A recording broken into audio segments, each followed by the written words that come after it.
Hello student, एक बार फिर आपका स्वागत है इस क्लास में जिसमें हम लोग पढ़ रहे हैं क्लास 8 की इंग्लिश की बुक। नाम है जिसका इंग्लिश रीडर थर्ड, यानी क्लास 8 की इंग्लिश है यूपी बोर्ड, जो आपके यूपी बोर्ड के परिषदीय विद्यालयों में पढ़ाई जाती है। वो ये बुक है जिसका चैप्टर आज पढ़ने वाले हैं हम लोग 8th, जिसका नाम है the missile man of India, अर्थात भारत के मिसाइल मैन। भारत के मिसाइल मैन के नाम से किसे जाना जाता है ये सब कुछ जानेंगे, और एक बहुत ही महान शख्सियत के बारे में हम लोग आज पढ़ेंगे, जिनका नाम है डॉक्टर एपीजे अब्दुल कलाम। तो उनकी क्या उपलब्धियां रही हैं, क्या उनका जीवन परिचय है, वो सब कुछ इसमें हम लोग पढ़ने वाले हैं। यानी उनके जन्म से लेकर के और उनके अंतिम समय तक, अंतिम सांस कब ली उसके बारे में, मतलब एक संक्षिप्त में हम लोग पढ़ने वाले हैं। डिटेल में तो नहीं है, डिटेल में तो उनके बारे में बहुत कुछ है, वो इतने में नहीं लिखा जा सकता है। ठीक है, तो शुरू करते हैं। The missile man of India, यानी भारत के मिसाइल मैन। मीन्स इसका मतलब है कि हम डॉक्टर एपीजे अब्दुल कलाम को मिसाइल मैन के नाम से जानते हैं। अबुल पकीर जैनुलाब्दीन अब्दुल कलाम, ये है इनका पूरा नाम। अगर आपसे ये पूछा जाए कि एपीजे अब्दुल कलाम का पूरा नाम क्या है, तो ए से कहेंगे अबुल, पी से कहेंगे पकीर, और जे से कहेंगे जैनुलाब्दीन अब्दुल कलाम। ये है इनका कंप्लीट नाम। शॉर्ट में हम लोग इन्हें डॉक्टर एपीजे अब्दुल कलाम कहते रहते, usually known as doctor APJ Abdul Kalam. सामान्य तौर पर जिनको हम डॉक्टर एपीजे अब्दुल कलाम जानते हैं। Was the 11th president of India. President means राष्ट्रपति, जो भारत के 11वें राष्ट्रपति बने थे। भारत के 11वें राष्ट्रपति बने। कब से कब तक? सन 2000 से लेकर 2002 से लेकर के 2007, यानी अपना पूरा कार्यकाल इन्होंने किया। एक राष्ट्रपति का कार्यकाल 5 साल का होता है, तो उन्होंने पूरा 5 साल का कार्यकाल किया, और ये 11वें राष्ट्रपति थे। आपको ये याद रखना है कि डॉक्टर एपीजे अब्दुल कलाम हमारे 11वें राष्ट्रपति हुए, और उनका जो सेशन था वो 2002 से 2007 तक रहा है। APJ Abdul Kalam was born on 15 अक्टूबर 1931। अब इनका जन्म कब हुआ था? तो APJ Abdul Kalam was born means पैदा हुए या जन्म हुआ 15 अक्टूबर 1931 को। कहाँ हुआ था? एट रामेश्वरम इन तमिलनाडु। तमिलनाडु एक राज्य है जो कि दक्षिण भारत का राज्य है। वहां पर एक जगह है रामेश्वरम। तो रामेश्वरम, आपने रामेश्वरम के बारे में पढ़ा होगा, मतलब एक फेमस जगह है, भगवान राम से भी संबंधित है रामेश्वरम। तो वहां पर इनका जन्म हुआ था, जो कि तमिलनाडु में। Aldous he was born in the poor family. अब देखो, आल्दो का मतलब होता है यद्यप। अगर वह एक गरीब परिवार में पैदा हुए फिर भी कह सकते हैं। He was born in a poor family, यद्यप वो एक गरीब परिवार में पैदा हुए। He was exceptionally brilliant child. अब ये एक्सेप्शनली क्या होता है? आप कहिएगा असाधारण। ब्रिलियंट मीन्स मेधावी, चाइल्ड मीन्स बालक। एक गरीब परिवार में पैदा होने के बावजूद भी वह एक बहुत ही असाधारण मेधावी बालक थे। क्लियर? हिज फादर जैनुलाब्दीन, देखो इनके पिताजी का नाम जैनुलाब्दीन, इसलिए वहाँ के लोगों के नाम लंबे हो जाते हैं, क्योंकि उनके नामों में उनके पिताजी का नाम, उनके दादा का नाम, ये सब इकट्ठा लिया जाता है। तो ये अबुल पकीर जैनुलाब्दीन अब्दुल कलाम, देखो जैनुलाब्दीन इनके पिताजी का नाम था, वो भी इनके नाम में इंक्लूड है। तो his father Jainulabdeen was boat owner. Boat owner means उनके पास एक नाव थी। अब जिसके पास नाव होगी या तो ये चलाता होगा या चलवाता होगा। हिज फादर जैनुलाब्दीन, उनके पिताजी Jainulabdeen was boat owner who ferried Hindu pilgrims at the Rameswaram temple in Tamil Nadu. अब देखो यहाँ पर क्या है? Ferried, who ferried Hindu pilgrims, जो मतलब नाव से ले जाते थे किनको? जो हिंदू यात्री होते थे, जो वहां रामेश्वरम में मंदिर थे तमिलनाडु के, उन मंदिरों में जो यात्री दर्शन करने के लिए आते थे, उस नाव पर बैठा कर, हो सकता रास्ते में नदी पड़ती हो, तो उसमें नाव की सवारी कर करके इन लोगों को मंदिर पर ले जाया करते थे। ठीक, यहाँ तक क्लियर हुआ? मतलब रामेश्वरम जो मंदिर हैं, उन मंदिरों पर जो हिंदू तीर्थयात्री जाते थे, उनको ये नाव से यात्रा करवाते थे। His father was also an इमाम एट द लोकल मास्क। देखो, मास्क मीन्स होता है मस्जिद, लोकल मीन्स स्थानीय कहिएगा। तो वहां पर कोई स्थानीय मस्जिद होगी, उसमें इनके पिताजी क्या थे? इमाम भी थे। इमाम का मतलब है वहां नमाज कराने वाले, जैसे नहीं अपने मंदिरों में पुजारी होते हैं, वैसे एक तरीके से जो मस्जिदें होती हैं उनमें इमाम होते हैं। एंड हिज मदर आशियम्मा, इनकी माँ का नाम था आशियम्मा। बाज हाउस वाइफ, इनकी माँ एक गृहिणी थी, यानी घर पर रहकर ही कामकाज करती थी। He started working at a young age. अब यंग एज का मतलब क्या होता है? यानी बालक उम्र से ही, बचपन से ही आप कह सकते थे, उन्होंने काम करना स्टार्ट कर दिया। He started working at a young age. He sold tamarind seeds. उन्होंने क्या किया, पहले स्टार्टिंग में आपके इमली के बीज बेचे। वहाँ इमली के बीज बेचते होंगे, जैसे एक तरीके से इमली बेची है अपने, नहीं जो दुकान पर जाओ सब्जी की तो आप किसी सब्जी में डालने के लिए इमली ले आते हैं, तो वो है। तो उन्होंने स्टार्ट में इमली बेची है। और न्यूज़पेपर सपोर्ट इस फैमिली, अपने गरीब परिवार की मदद करने के लिए स्टार्टिंग उन्होंने इमली बेची और न्यूज़पेपर को भी बेचा। ठीक, यहाँ तक इनका आपने समझ पाया होगा। समझते हैं आगे। आपको क्लियरली एक एक शब्द की हिंदी बताई जाएगी। After completing his schooling at the Rameswaram elementary school. अब एलिमेंट्री स्कूल का मतलब क्या होता है, यानी बेसिक शिक्षा पूर्ण करने के बाद, जैसे आप प्राइमरी या जूनियर में पढ़ते हैं, तो ये जो शिक्षा होती है आपकी एलिमेंट्री या बेसिक शिक्षा कही जाती है। तो जब बेसिक शिक्षा कहीं से प्राप्त कर लोगे तभी तो आप उच्च शिक्षा के लिए आगे बढ़ोगे, यानी आप हाई स्कूल में पहुंच जाते, वहां से उच्च शिक्षा स्टार्ट हो जाती है एक तरीके से। आफ्टर कंप्लीटिंग, पूर्ण करने के बाद ही schooling at the Rameswaram elementary school, Kalam went to attend saint Joseph school in Tiruchirappalli. अब वहाँ तिरुचिरापल्ली भी जगह है। उसके बाद उन्होंने सेंट जोसेफ स्कूल में को ज्वाइन कर लिया, यानी इस स्कूल में पढ़ने के लिए चले गए। The college was affiliated to the university Madras. वह कॉलेज मद्रास यूनिवर्सिटी से मान्यता प्राप्त था। एफिलेटेड मीन्स होता है कि उसको मान्यता कहाँ से मिली है। जैसे आप अपने सरकारी स्कूल में पढ़ते हैं तो यूपी बोर्ड से उनको मान्यता होती है, या बहुत से स्कूल सीबीएसई बोर्ड से मान्यता प्राप्त है, तो ये एफिलेटेड का मतलब होता है। The college was affiliated to the university of Madras, जो मद्रास यूनिवर्सिटी से मान्यता प्राप्त थे। From where he graduated in physics in 1954। अब देखिएगा जन्म कब हुआ था, 1931 में, और 1949 में उन्होंने अपना ग्रेजुएशन का मतलब होता है स्नातक, अर्थात कहिएगा कि 13, 14, 15वां क्लास उन्होंने 1954 में अपना कंप्लीट कर लिया। ठीक है, फ्रॉम ही ग्रेजुएटेड फिजिक्स, और फिजिक्स से उन्होंने अपना ग्रेजुएट कंप्लीट किया। He specialised in aero engineering from Madras institute of technology, MIT famous university है। He specialised aero engineering. Aero engineering कहिएगा कि आप स्पेस से रिलेटेड हैं, स्पेस से रिलेटेड उन्होंने एक इंजीनियरिंग की, जो मद्रास इंस्टीट्यूट ऑफ टेक्नोलॉजी थी उससे, MIT से उन्होंने एक तरीके से क्या किया है कि एरो इंजीनियरिंग, यानी अपने यहाँ जिसको बीटेक बोलते हैं, एक तरीके से आप ये कहिएगा कि उन्होंने बीटेक MIT से कर लिया, मद्रास यूनिवर्सिटी से उन्होंने बीटेक कर लिया। इंजीनियरिंग यानी स्पेस से रिलेटेड जो सब्जेक्ट होता है उससे रिलेटेड। ठीक, नेक्स्ट है डॉक्टर अबुल कलाम बाज ग्रेट साइंटिस्ट। अब ये एक महान वैज्ञानिक थे, यानी उन्होंने जो पढ़ाई की वो उन्होंने एक वैज्ञानिक बनने वाली पढ़ाई की थी। He was made the chancellor of the institute of space science and technology. He was made, उनको बनाया गया। चांसलर का मतलब ये कहिएगा जैसे आप किसी स्कूल, आपके स्कूल का कोई हेड टीचर होगा या प्रिंसिपल होगा, ऐसे आप समझ सकते हैं। इसी प्रकार से ये institute of space science and technology है, तो इनके चांसलर थे। आप अपनी भाषा में ये समझ सकते हैं कि सबसे उच्च पद उस यूनिवर्सिटी का इनके पास था। ठीक है, स्पेस साइंस ऑफ टेक्नोलॉजी, जो आपके अंतरिक्ष विज्ञान तकनीकी संस्थान था, उसमें इनको चांसलर बना दिया गया। स्पेस विज्ञान तकनीकी संस्थान, इसकी हिंदी क्या होगी, स्पेस विज्ञान तकनीकी संस्थान। ठीक है, तो ये उसके चांसलर बना दिए गए, और इसी से रिलेटेड इनके पास भी पढ़ाई थी।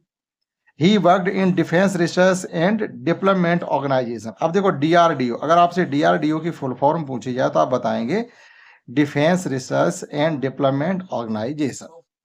ठीक है, तो इस संस्था में भी 1958 and join Indian Space Research Organisation ISRO in 1963।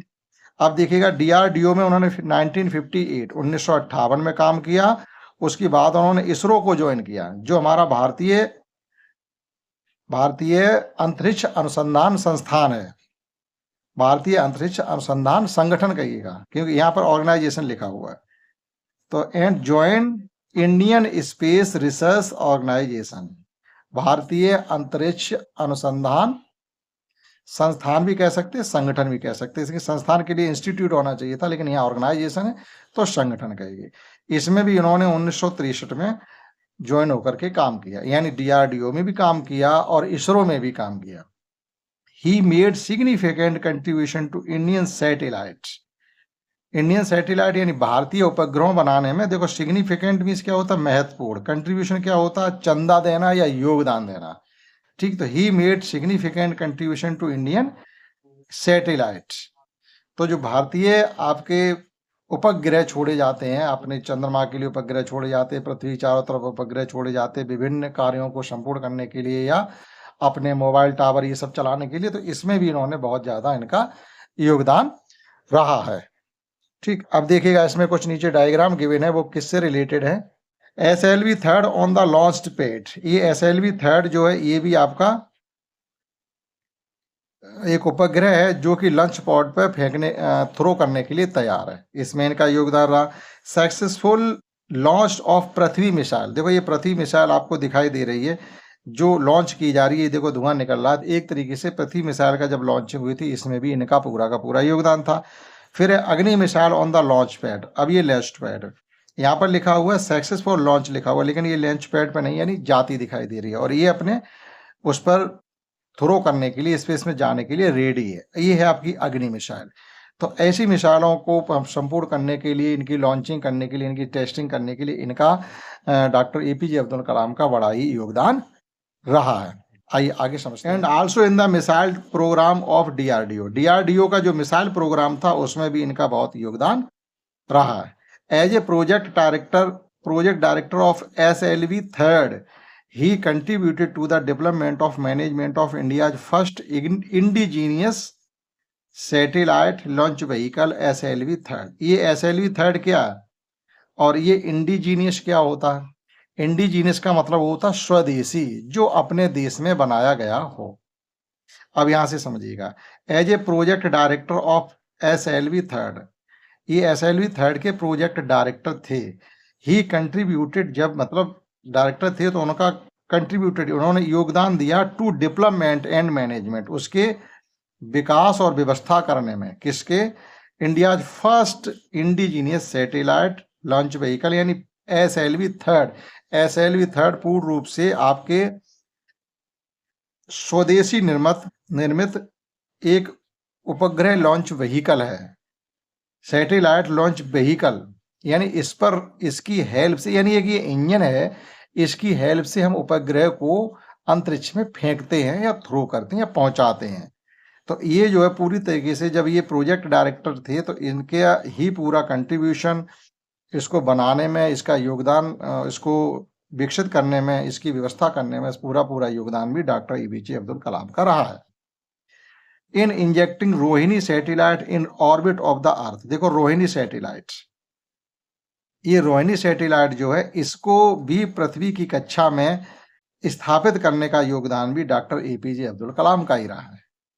His greatest contribution was in the field of missiles, इनका जो सबसे ज्यादा योगदान अगर किसी चीज में रहा है, देखो ग्रेटेस्ट कंट्रीब्यूशन यानी महान योगदान, यानी सबसे ज्यादा उनकी जो मेहनत अगर किसी चीज में रही है तो मिसाइलों के बारे में रही है, इसलिए इनको मिसाइल मैन कहते हैं।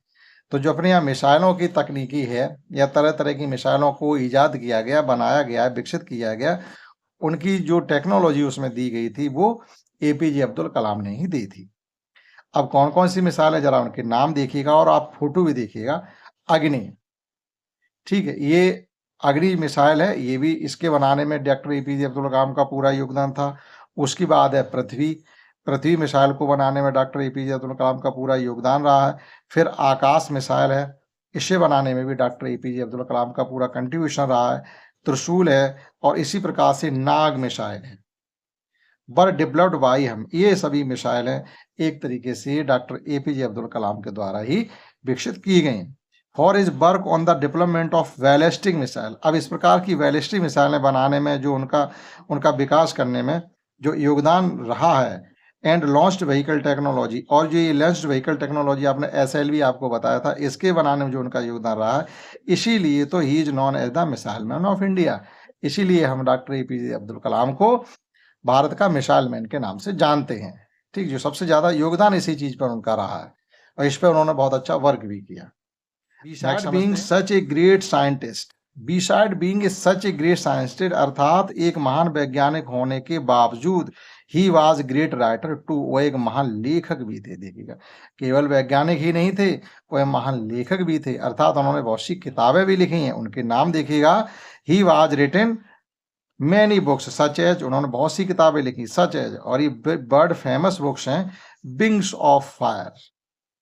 दूसरी किताब है इग्नाइटेड माइंड्स, अगली किताब है टारगेट 3 बिलियंस, नेक्स्ट बुक है टर्निंग पॉइंट्स, अगली बुक है India 2020 a vision for the new millennium. India 2020 पूरी किताब का नाम है India 2020 a vision for the new millennium, और लास्ट एक किताब का नाम और दिया माई जर्नी, मेरी यात्रा। तो ये जो बुक्स हैं, इन्होंने ये वैज्ञानिक होने के साथ साथ ही आप देखिएगा इन्होंने विश्व मतलब वर्ल्ड फेमस किताबें भी लिखी है। He mentioned his dream of making India development country in his book. उन्होंने क्या लिखा, अपनी जो किताबें लिखी उन्होंने ये भी सपना देखा है कि हम अपने भारत देश को कंप्लीटली, अभी हमारा देश एक विकासशील देश है, और इंडिया 2020 जो बुक है India 2020 vision for the new millennium, इन्होंने इसमें अपना ये भी विजन दिया है कि हम भारत को एक विकसित देश के रूप में देखना चाहते हैं। ठीक है, लिखा हुआ है he has mentioned, mentioned means होता लिखना, बताना या उत्तरित करना उसमें। हिज ड्रीम ऑफ मेकिंग, उनका सपना क्या था, of making India A development country in his book. कौन सी बुक, अब आपसे ये पूछा जाएगा कि किस बुक में, बहुत सी किताबें लिखी डॉक्टर एपीजे अब्दुल कलाम ने, लेकिन किस बुक में उन्होंने ये मेंशन किया या कि ये सपना देखा है हम भारत को विकसित देश बनाएंगे। तो उस किताब का नाम है India 2020 a vision for new millennium. His advice to the youngsters, अब नव युवकों के लिए, नौजवानों के लिए उनकी क्या सलाह थी, क्या संदेश था, ऑफ द नेशन, जो हमारे राष्ट्र के नौजवान उनके लिए क्या संदेश था कि dream dream dream dream transform into thoughts and thoughts result in action. देखिएगा कितना एक आपका मोटिव करने वाला उनका थॉट था, क्या था कि आप सपना देखिएगा, फिर सपना देखिए, और सपने क्या होते, सपने को आप देखो लिखा हुआ ड्रीम्स ट्रांसफॉर्म इन थॉट, जो हमारे सपने होते हैं वो हमारी विचारधारा में बदलते हैं, और जो हमारी विचारधारा होती है वो हमारी एक्शन में बदलती है, और जब एक्शन में किसी काम को किया जाएगा, यानी जब किसी काम को किया जाएगा तो निश्चित रूप से रिजल्ट आएगा। यानी पहले आप स्वप्न देखिए, उसे अपनी विचारधारा में बदलिए, और उस विचारधारा को अपने कार्य में बदलिए, निश्चित रूप से रिजल्ट आएगा। नेक्स्ट और लास्ट पैराग्राफ समझते हैं। The government of India honoured him with the, अब देखिएगा यहाँ पर जो हम पढ़ने वाले वो ये पढ़ने वाले आखिर भारत सरकार ने उन्हें क्या क्या सम्मान दिए हैं। The government of India honoured नहीं कहेंगे, ऑनर्ड कहेंगे, भारत सरकार ने उनका सम्मान किया विद पद्म भूषण 1981 में इनको पद्म भूषण मिला।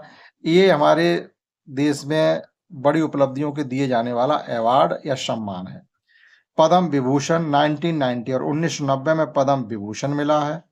भारत रत्न 1997 और 1997 उनको भारत रत्न सम्मान से सम्मानित किया गया, including Indira Gandhi award for national integration, और राष्ट्रीय एकता के लिए 1997 में ही इंदिरा गांधी राष्ट्रीय एकता सम्मान से भी उन्हें, इंटीग्रेशन मीन्स होती है एकता, including Indira Gandhi award for national integration, ठीक, भारत की मतलब राष्ट्रीय एकता के लिए इंदिरा गांधी अवार्ड से भी 1997 में उनको भारत रत्न मिला, और 1997 में इंदिरा गांधी अवार्ड से भी उन्हें सम्मानित किया गया।